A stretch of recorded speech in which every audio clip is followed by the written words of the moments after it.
வணக்கம் நண்பர்களே. இன்று ஒரு புதிய தலைப்பு. அதாவது திருமணத்தை பற்றி நிறைய கனவுகள் கண்டுகொண்டு இருக்கிறோம். ஒரு ஆணுக்கு நல்ல மனைவி அமைவாரா,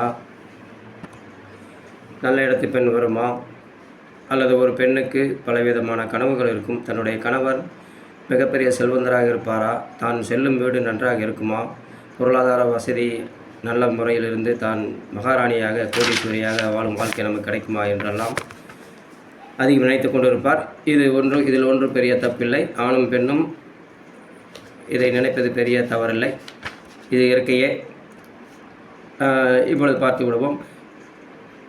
ஒரு பெண்ணின் ஜாதகத்தில் 3 கிரகங்கள், அதாவது 3 கிரகங்கள் ஆட்சியாக இருந்தால் செல்வந்தர் வீட்டில் அந்த பெண் வாழ்க்கை மருமகளாக செல்வார். அதாவது 3 கிரகங்கள் ஆட்சியாக இருக்க வேண்டும். அப்படி இருந்தால் தொழிலதிபருக்கு மனைவியாக செல்லும் பாக்கியம் கூட உண்டாகும். 5 கிரகங்கள் ஆட்சி பெற்றிருந்தால் மந்திரி வீட்டில் மருமகளாக செல்வார். சுக்கிரன் புதன் கூடி அந்த பெண்ணின் ஜாதகத்தில் 7ஆம் இடத்தில் இருந்து சந்திரன் 11ஆம் இடத்தில் இருந்தால் பெரிய இடத்து மருமகளாக செல்வார். திரண்ட சொத்துக்களுக்கும் அதிபதியாக திகழ்வார். லக்கணத்தில் குரு 7ஆம் வீட்டில் சந்திரன் இருந்து 10இல் சுக்கிரன் இருந்தால் மகாராணி போல வாழ்க்கை அமையும். கணவன் அந்த பெண்ணை மகாராணி போல நடத்துவார். தரையில் கூட நடக்க விட மாட்டார். கன்னி லக்கணமாக அந்த ஒரு பெண்ணுக்கு கன்னி லக்கணமாகி அதில் புதன் இருந்து கடகத்தில் குரு உச்சம் பெற்று இருந்தால் செல்வந்தனின் மனைவியாக இருப்பார். அவர்களுக்கு மகாராணி என்று பெயரெடுப்பார். மிதுன லக்கணமாகி ஒரு பெண்ணின் ஜாதகத்தில் மிதுன லக்கணமாகி அதில் சந்திரன் 10இல் புதன் இருந்து 11இல் இடத்தில் சூரியன் இருந்தால் செல்வச்சீமானின் மனைவியாக செல்வார். ஒரு பெண்ணின் ஜாதகத்தில் கும்ப லக்கணத்தில் ரிஷபம் சந்திரன் இருந்து குரு பார்க்கப்பட்டால் பணக்காரனின் மனைவியாக இருப்பார்.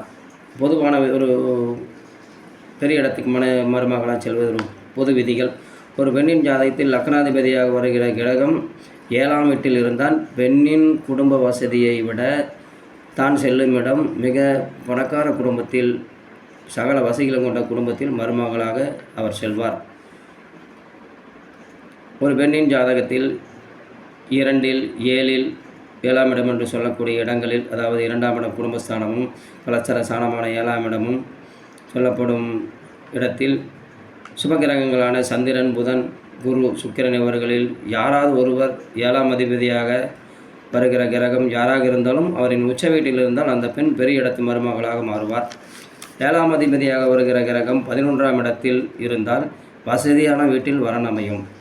அல்லது 11ஆம் இடத்து அதிபதியான கிரகம் கலசர சனமாக இருந்தால் தந்தையை விட வசதியான வீட்டில் வரன் அமையும். அல்லது 7ஆம் அதிபதியும் 1ஆம் அதிபதியும் சேர்ந்து 11ஆம் இடத்தில் அமர்ந்திருந்தால் பணக்காரர்களுக்கு மனைவியாக இருவார். 4இல் பாபர், அதாவது இலக்கணத்திலிருந்து 4ஆம் இடத்தில் பாவகிரகணம் இல்லாமல் இருந்து 7இல் சந்திரனும் இருந்து பிறந்தவர் வசதியான வீட்டில் வாழ்க்கையை பெறுவார். நாம் அனைவருமே எதிர்பார்ப்பது தான், நமக்கு நல்ல வாழ்க்கை அமையாதா, நாம் நல்ல இடத்தில் செல்ல மாட்டோமா என்று. இது ஜாதகத்தில் இந்த மாதிரி கிரகங்கள் அமர்ந்திருந்தால், குறிப்பாக 7ஆம் இடத்தில் லக்னாதிபதியும் ஒரு பெண்ணின் ஜாதகத்தில் 7ஆம் இடத்தில் லக்னாதிபதியும் 10ஆம் அதிபதியும் அமர்ந்திருந்து அந்த கலத்தரக்காரகனான சுக்கிரன் மீனத்தில் உச்சம் பெற்றிருந்தாலே அந்த பெண்ணுக்கு மிகப்பெரிய திருமணத்திற்கு பிறகு மிகப்பெரிய வாழ்க்கையில் யோகம் செயல்படும். மிகவும் சுக்கிரன் உச்சமாக இருந்தாலே ஆணாக இருந்தாலும் பெண்ணாக இருந்தாலும் தங்கள் முக வசீகரத்தில் அனைவரையும் வசீகரிக்கக்கூடியவர்கள். பெண்களாக இருந்தால் பேச்சு இனிமையாக இருக்கும். ஆண்களாக இருந்தால் நல்ல தொழில் வாய்ப்புகள் அமையும். மீண்டும் சந்திப்போம் நண்பர்களே. Please support my channel and subscribe my channel.